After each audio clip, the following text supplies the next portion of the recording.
Antes da gente ler Efésios capítulo 2, versículo 1, vou contar uma história aqui para ilustrar a nossa mensagem de hoje. Havia um rei famoso e ele ficou doente, muito doente. E aí ele pediu para chamar um amigo dele, confidente, e ele pediu para que chamasse o bobo da corte. Era a pessoa que ele mais confiava, que ele mais gostava no reinado dele. E assim que chegou o bobo da corte, ele falou para o bobo da corte, falou: eu estou indo viajar, uma viagem bem longe, e eu não retornarei. E o bobo da corte percebeu e viu, entendeu o que ele estava falando. E o rei ainda continuou falando. Falou: eu quero que você pegue esse mastro aqui do rei e você entregue para alguém, que vai reinar no meu lugar, mas entregue para alguém que seja mais bobo do que você. Você sempre foi meu bobo da corte, eu quero que você entregue esse mastro aqui para alguém que vai reinar no meu lugar, que vai ser uma pessoa que você encontre aí, que seja mais bobo do que você. E o bobo da corte ficou pensando um pouco, ficou triste, porque ele entendeu, que o amigo dele, confidente, estava ali nos últimos dias da vida, e ficou muito triste. E ele falou para o rei, ô rei, eu tenho preparado todo esse tempo a minha alma para essa viagem que todos nós vamos e não vamos voltar. Você preparou a sua alma para essa viagem? O rei ficou triste e falou: não, eu não tive tempo, sempre tive ocupado com alguma coisa, reinando, preocupado com o reino, preocupado com isso, preocupado com aquilo. Eu não preparei a minha alma para essa viagem distante e sem retorno. Aí o bobo da corte ficou pensando um pouco.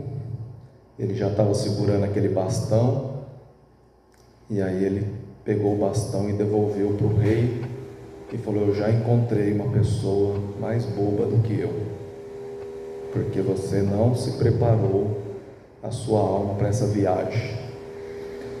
É muito triste, quando a gente vê, essa história aí do rei que queria, passar aí o reinado para alguém, e o bobo da corte falou que ele era mais bobo do que ele, porque ele tinha sim preparado a alma dele para essa viagem.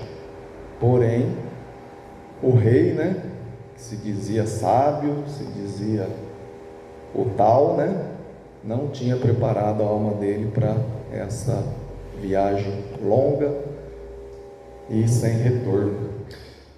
Vamos ler então, todos está aberto aí, Efésios 2, versículo de 1 a 10, diz assim: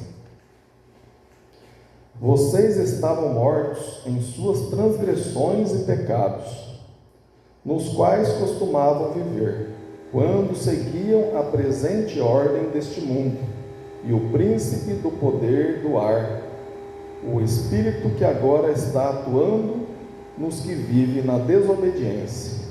Anteriormente, todos nós também vivíamos entre eles, satisfazendo as vontades da nossa carne, seguindo os seus desejos e pensamentos. Como os outros, éramos por natureza merecedores da ira. Todavia Deus, que é rico em misericórdia, pelo grande amor com que nos amou, deu-nos vida com Cristo, quando ainda estávamos mortos em transgressões. Pela graça vocês são salvos.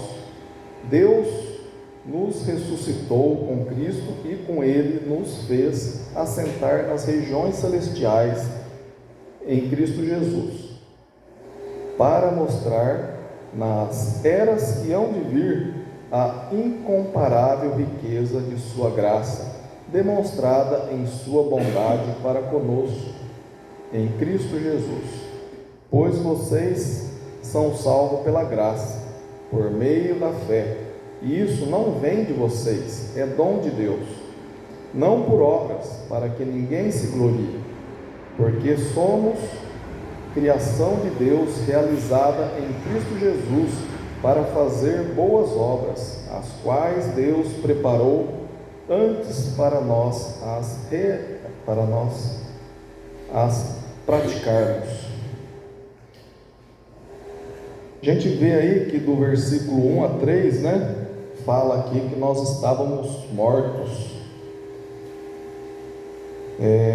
No versículo 1, nós estávamos mortos por causa da transgressão do pecado, que diz assim, versículo 1: vocês estavam mortos em suas transgressões e pecados.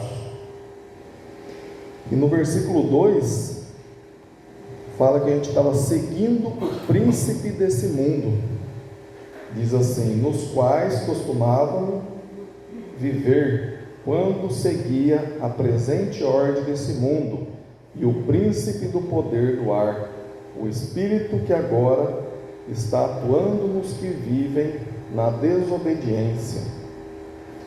E no versículo 3, vivíamos satisfazendo a carne, desejos e pensamentos, que diz assim o 3: anteriormente, todos nós também vivíamos entre eles, satisfazendo as vontades da nossa carne, seguindo os seus desejos e pensamentos. Como os outros, éramos, por natureza, merecedores da ira. Então a gente vê aqui nesses 3 primeiros versículos que é o que o rei estava fazendo lá, e não se preparou para essa viagem distante que não teria o retorno, que seria a morte dele. E nós também, antes da gente se entregar a Jesus, nós também vivia desse jeito, Vocês estavam mortos em suas transgressões e pecados. Nós não tínhamos esperança. Nós estávamos aí como o mundo vive hoje. Só que a gente também tem que tomar cuidado, porque se a gente não continuar seguindo Jesus, seguindo os mandamentos, nós podemos voltar, às transgressões e pecados. No versículo 2, nos quais costumavam viver quando seguia a presente ordem deste mundo, e o príncipe do poder do ar, o espírito que agora está atuando nos que vivem na desobediência. Se nós não prestar atenção, a gente pode voltar a seguir, esse príncipe aqui do poder, que é Satanás.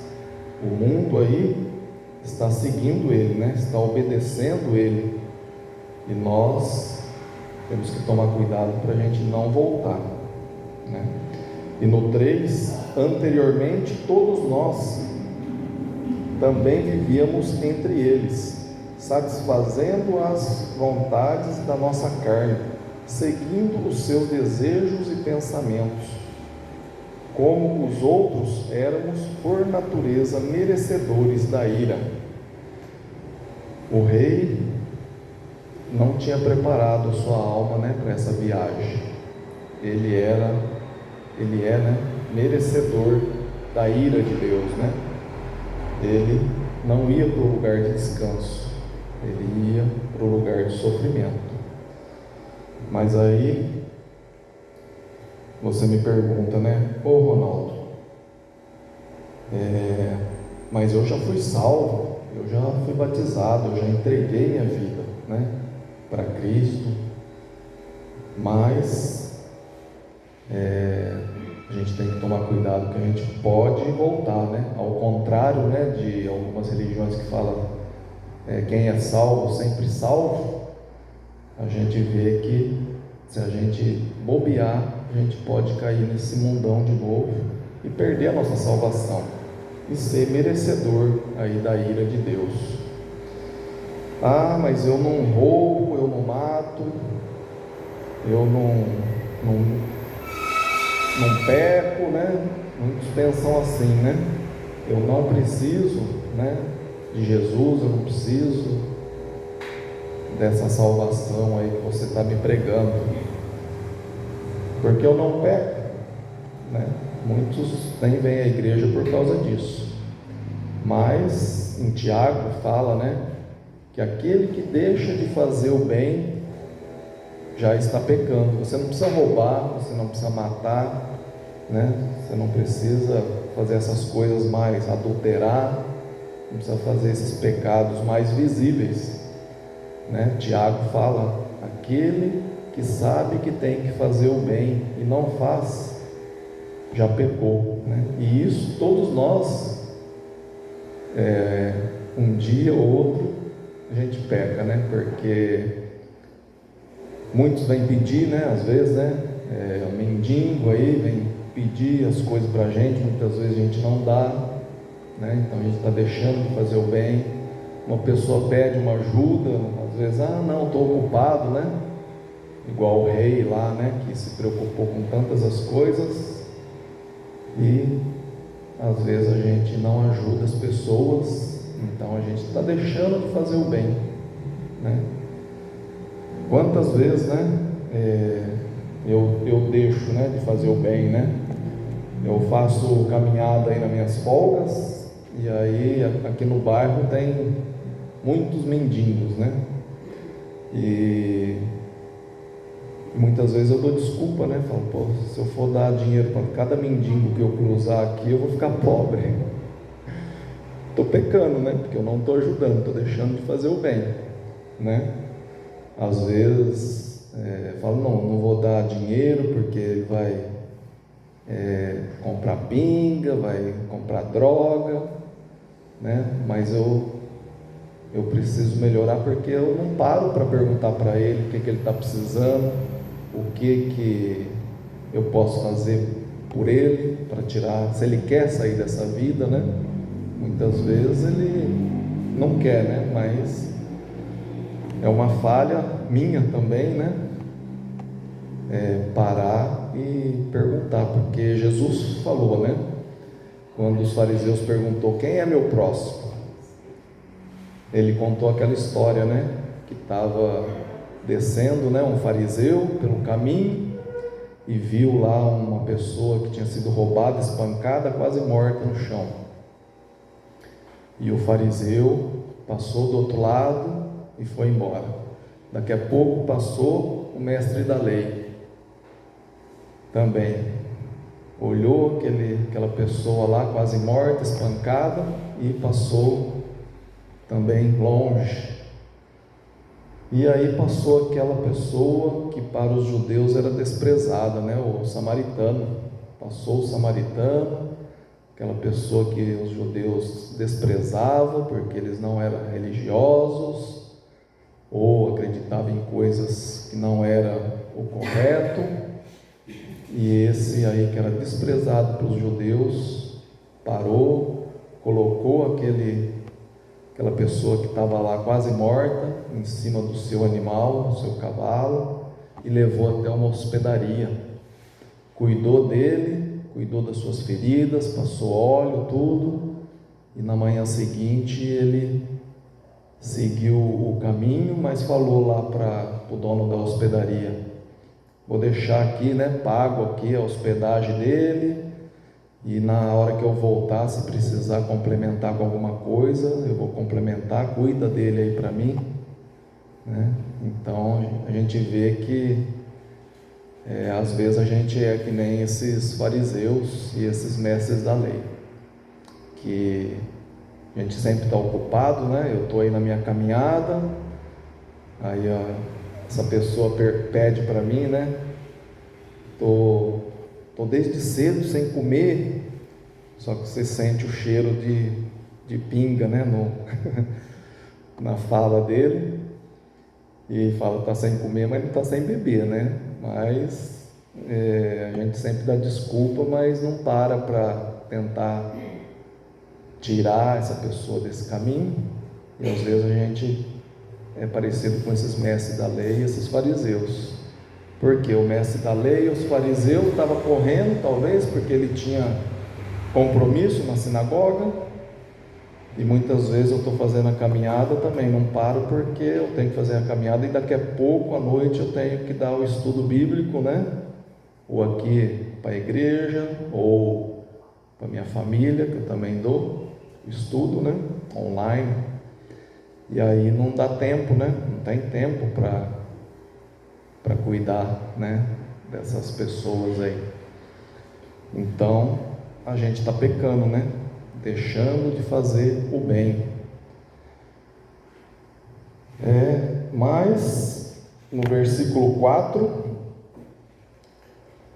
diz assim: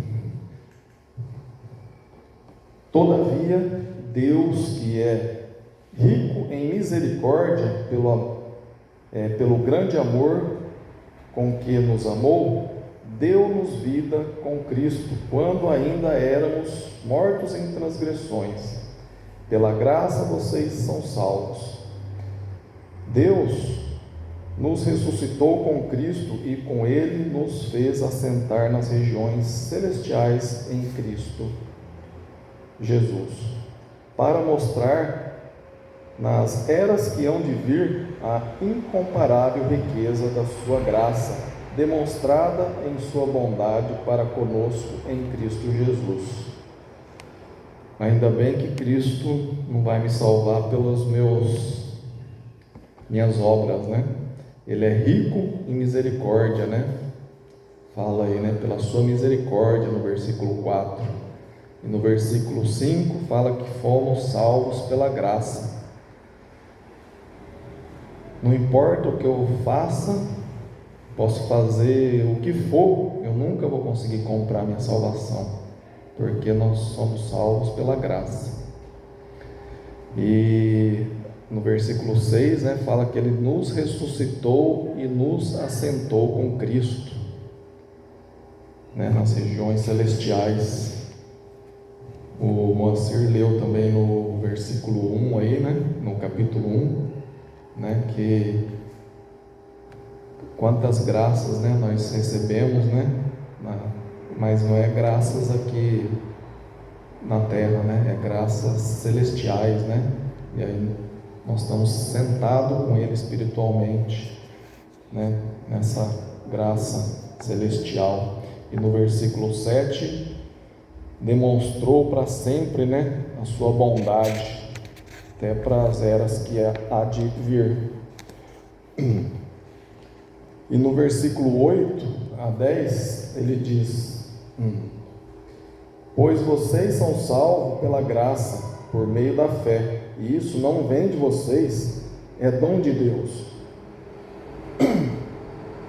não por obras, para que ninguém se glorie, porque somos criação de Deus, realizada em Cristo Jesus, para fazermos boas obras, as quais Deus preparou antes para nós a praticarmos.